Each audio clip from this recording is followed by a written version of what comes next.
Hi, what's up? How are you doing? Some people may be wondering, like, are they the narcissist or whatever? That's been a big thing because I've noticed that some of these coaches, since narcissists aren't self-aware and don't seek help and don't seek guidance for their own behavior, but empaths do, and introverted, self-reflective people do. Unfortunately, coaches that have been trying to make a business out of this and have a business model out of selling people healing, they've gotten to a point where I've noticed them doing what I call cannibalizing their own audiences. So it's almost like they're attacking their own audience and making it out like the person who's the victim was the one who's the problem and they need to get help and they need to learn and why don't, like, what I'm seeing there is a lot of condemnation. I'm going to dispel a couple of myths. So people who may be wondering, like, are they the narcissist? Were they the narcissist? The answer is probably not. Let's start off with this. When you're dealing with narcissists, psychopaths, they don't self-reflect and they're not introspective. They're not going to sit there and analyze themselves and say,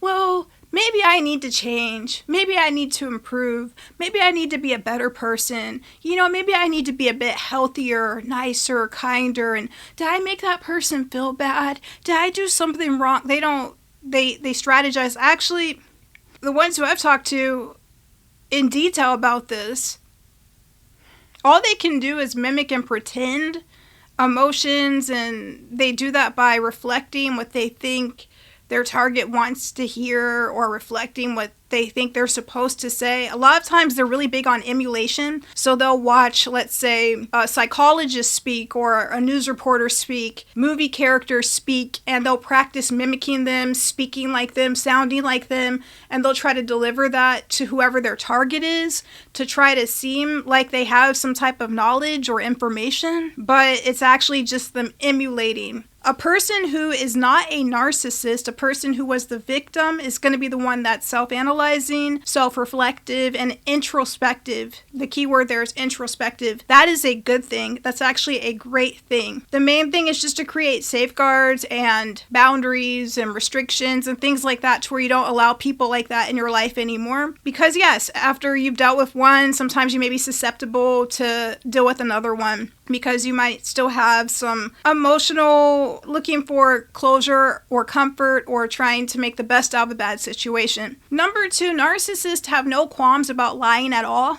They don't care.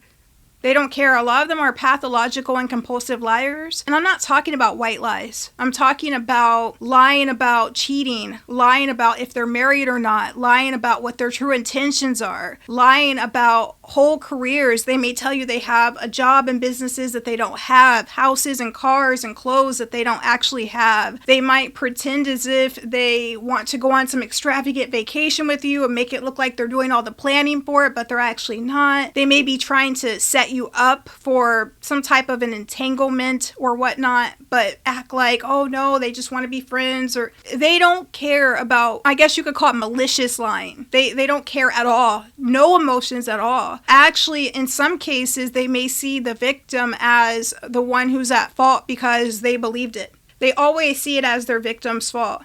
They don't ever see it as something they need to take accountability for. They don't take accountability. They don't live in that world. They don't want to. They choose not to.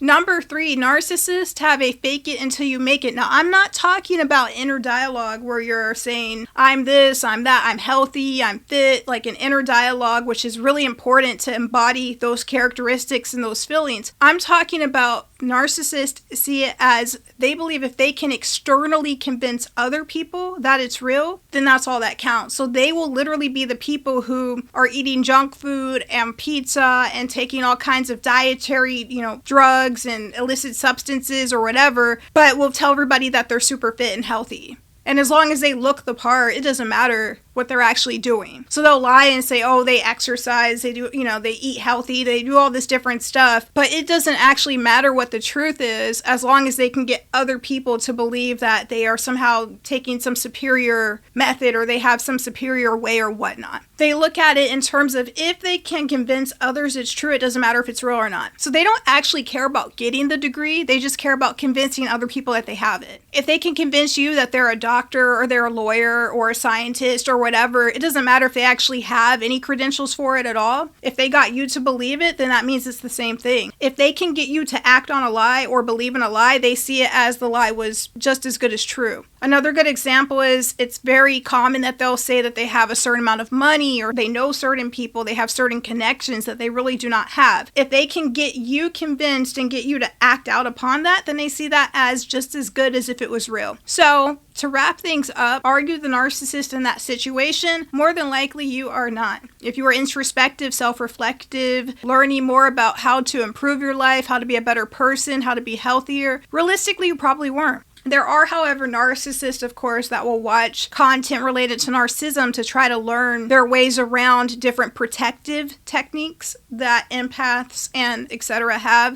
And I guess I shouldn't use the term victims, but people that have dealt with them have. So in some cases, they have learned to speak the same language. I mean, I've outright seen psychopaths and sociopaths say that, oh, this person's a narcissist and this person is... It's like, wait, can we start from the beginning? Do you experience emotions? Well, no. I mean, I've gone really deep with some of these people in conversations and dialogue. They don't experience emotions. They don't experience feelings. They don't experience what we would call empathy at all. In fact, they see themselves as above, a cut above because they lack emotions. But at the same time, it's like a resentment towards those that have it. It's a very weird dichotomy, but they champion the fact that they don't have emotions. They don't have emotions. They don't have emotions. I'm like, really? You're proud of that? Okay. It's actually kind of nice to have emotions. It's great to have emotions. I will talk to you later. Have a great rest of the day. Like and subscribe. Please share out this video to someone you think it will help, and I'll talk to you later. Bye-bye.